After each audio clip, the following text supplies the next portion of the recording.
Listen.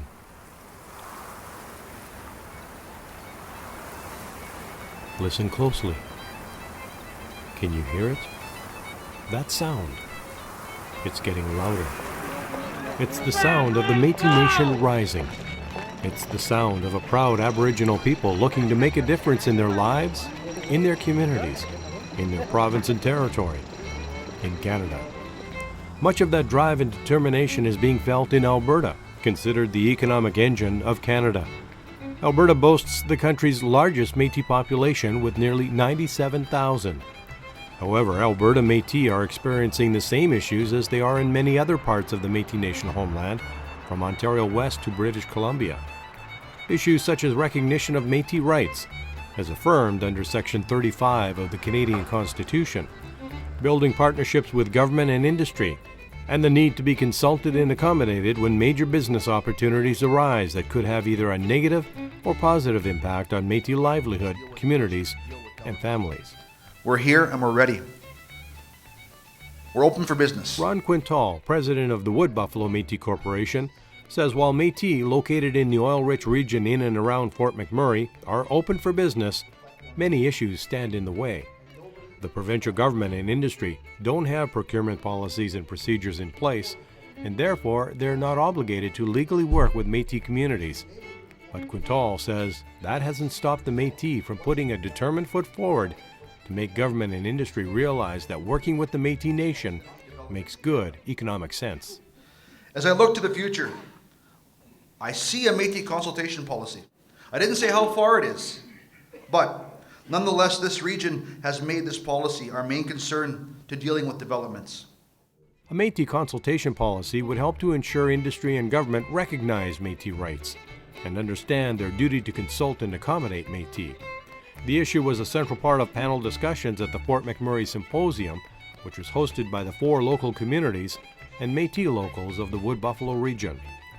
MNC President Clément Chartier explained that time after time, the Métis have been forced to go to court to affirm Métis rights. Whether it be the Powley case, in which the Supreme Court of Canada ruled in October 2003 that Métis are a full-fledged rights-bearing Aboriginal people with constitutionally protected harvesting rights. The Cunningham versus Alberta decision coming out of the Alberta settlements also helped to solidify that Métis have the rights to determine its citizenship on the prairies. Or the Daniels versus Canada case, which determined that Métis across the historic Métis Nation homeland, from Ontario to BC, fall under federal jurisdiction by virtue of Section 9124 of the Canadian Constitution Act 1867. The Supreme Court of Canada will hear an appeal of that case in the fall of 2015. For us, that's going to assist in setting out, the rightful place of the Métis Nation within Canada. And finally, we are attempting to adopt a constitutional document for the Métis Nation, and we're seeking Parliament to pass a Canada-Métis Relationship Act, which doesn't bestow self-government on us, but recognizes our self-government through our own political constitution. Métis rights is a critical component of the Métis economic development strategy, especially in Alberta. Here, the Métis communities have asserted themselves as an integral part of the historic Métis Nation, and yet they find themselves struggling to get industry and government to respect inherent rights that must be recognized in the development of the region. How do they differentiate, this is artifacts for this area and things of that nature? It seems the Métis keep having to prove time and time again, these are the areas we've used, these are artifacts that have been found. So just how is that kind of brought together? We're in the position of having to prove this historic use. And again, a lot of that is captured by third parties in historic documents. It's why the historic experts are so important. Stephanie Sterling with Shell Oil says there needs to be a shift in thinking when it comes to building lasting relationships and partnerships with Aboriginal people. Aboriginal peoples are the fastest growing demographic in Canada. It's the youngest, it's the most entrepreneurial. What a shame not to be able to tap in and leverage that opportunity to be able to promote and move Canada and Alberta towards a successful future. Understanding the potential means that companies need to shift their mindset from what is often looked at as short-term or near-term opportunity to really long-term generational thinking. That's how we develop workforces for the future and businesses for the future. It appears that shift is starting.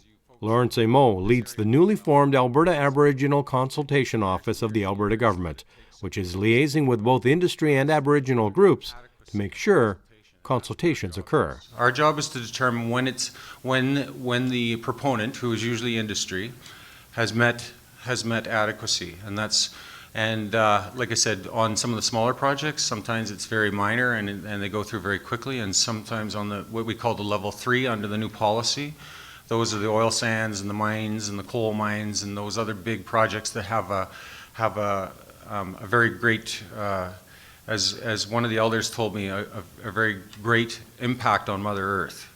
And so those are the kind of things that require extensive consultation.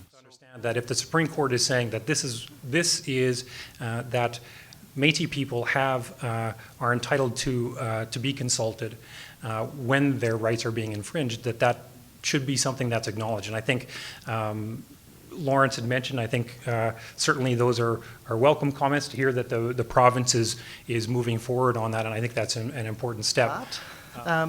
What's the right thing to do?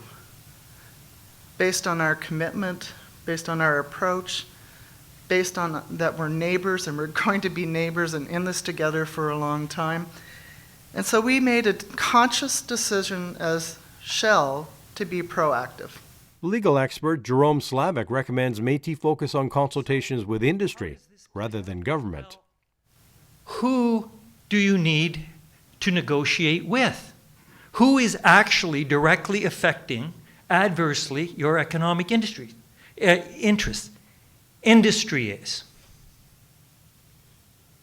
And that's where you need to use and assert your Aboriginal rights to gain leverage in effective negotiations with industry.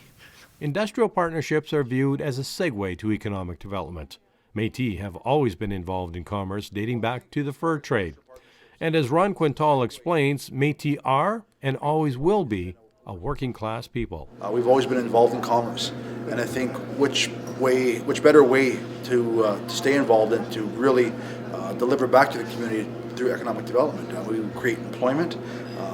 Through these partnerships, we deliver monies back for programming, for housing, for a number of infrastructure projects. So for us, it's a win-win situation by developing the relationships we have with industry, but as well as being able to direct our own destiny. In Alberta, even when the oil sands are gone, Métis will still be here to work on their next opportunity to start a business, to forge partnerships with industry, and to build on strengthening the Métis Nation both here and across Canada. Métis people historically have been a bridge between two cultures, and today, Métis remain that bridge. Like their ancestors did, Métis across the homeland will be in charge of their own destiny, and they'll be the ones who will move their people forward.